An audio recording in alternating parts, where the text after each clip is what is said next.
I don't know. At some point, it may be hard to get away from these guys. Katherine Albrecht here. We're joined by Greg Nikolettos of We the People Will Not Be Chipped. Greg and I have been working kind of in tandem and side by side and oftentimes together for the last couple of years on the issue of opposing the implantation of microchips into human beings. Greg, I know that we also share some religious views about where all of this is going.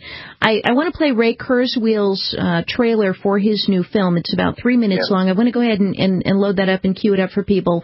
And I want people to listen for, there's a point about two-thirds of the way through this trailer where he's actually referred to as a prophet. And I think that's very interesting. I want to go ahead and play it, and then I want Greg to get your views on the religious aspect of this. And you will actually hear, here's a guy who claims to be a devout atheist, has no interest in God, and yet his views are accused of being religious, and I think that's exactly on target. So let's go ahead and cue up the clip. This is the trailer to the new film, Transcendent Man, online at transcendentman.com, The Life and Ideas of Ray Kurzweil. Here we go.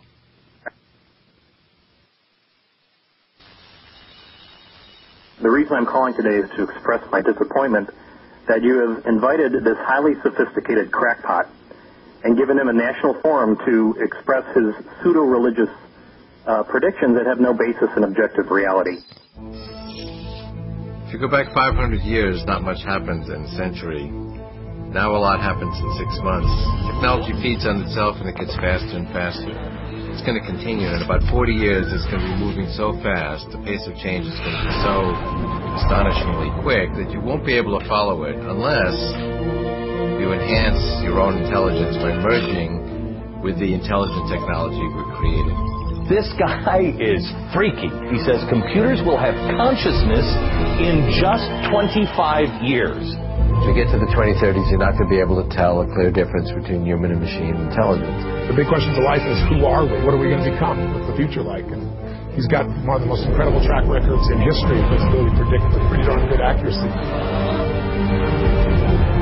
He's an award-winning scientist and engineer, a millionaire several times over because of his inventions. These inventions may end up causing the worst war that humanity's ever had. Corporations and governments and societies will be created and destroyed on the back of the technology that this book describes. The world is flattening. The world is globalizing. Inventor Ray Kurzweil thinks that one day humans may be able to live forever. I want to live as long as I can. I don't want to die. If following Ray's regimen would put that day off, I'm very willing to do that. I knew there was a reason I was keeping all this stuff, and he kept all this stuff. I do plan to bring back my father. God is who he is, and our challenge should be to know him, not try to create him. I'm afraid of you. It's going to scare a lot of people. The world is changing far too fast. Nothing like this has ever happened to Homo sapiens before. These ideas are going to ultimately change the world. We didn't stay on the ground. We didn't stay on the planet. We didn't stay with the limitations of our biology. I think Ray is performing the service of a prophet. That's wrong. He has used the gift that he was given for the betterment of humankind. That's what I know. It will be the universe waking up. The universe waking up. One man's quest to reveal our destiny was one of the many things you could actually see if you could have seen that trailer.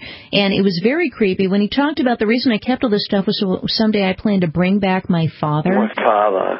He was actually talking about like kind of zombie, like let's just reanimate him.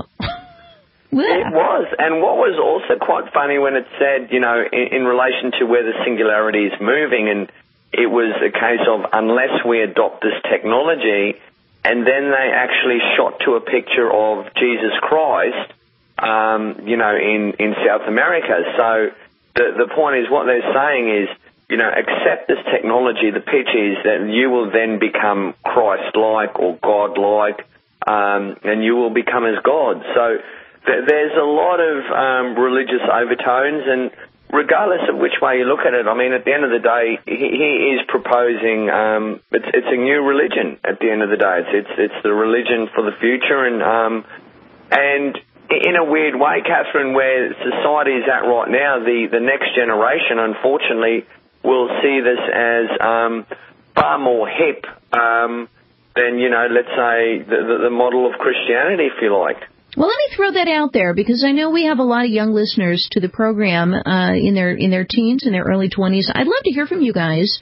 And please prove Greg wrong, or go ahead and prove us both wrong and say that we're full of it and maybe this is the right direction. But I'd love to hear from some of our younger listeners. The phone number to the program here is 1-800-259-9231. Going to repeat that more slowly. 1-800-259-9231.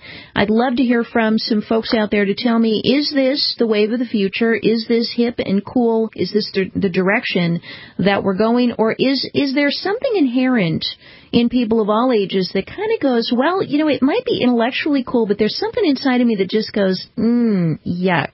I don't know, reanimating my dead father. That's just not, Ray Kurzweil, I guess I've been mispronouncing his name, but reanimating his dead father, that's not cool to me. To me, that's just kind of twisted. I mean, that's kind of sick. So let me give the email address also, if you'd prefer to write in with your comment or your question for either Greg Nikolettos or myself, or simply a comment about the new film Transcendent Man, The Life and Ideas of Ray Kurzweil, which you can find at transcendentman.com. Do you think it's cool? Are we going to merge with machines? Should we live forever? And if you make it to 2045 and you had the option of flipping a switch that would say, yeah, I'll keep my mortality, or no, let me go ahead and merge with this new machine thing that Ray Kurzweil claims is coming, and let me be immortal. Would you take it? Would you turn it down? People of all ages, love to get your thoughts on that. KMA@spychips.com is my email address, KMA@spychips.com. Spychips, of course, being the book that I co-authored with Liz McIntyre about RFID technology, and that is the technology of the implantable microchip. All right, let's talk for a moment about that, the implantable microchips, this notion that somehow we're going to merge with the machine. Greg, I know that you have devoted many years of your activism to fighting against implantable microchips, that we the people will not be chipped. Why, and I know the answer, but I'm going to tell the listeners out there, why do you think that we should be opposing the merging of humanity and microchips instead of embracing it as Ray Kurzweil does? Yep. Just in time for a break. Yeah, okay. All right, I'm gonna let us go through, and I want everyone else to ponder that question as well.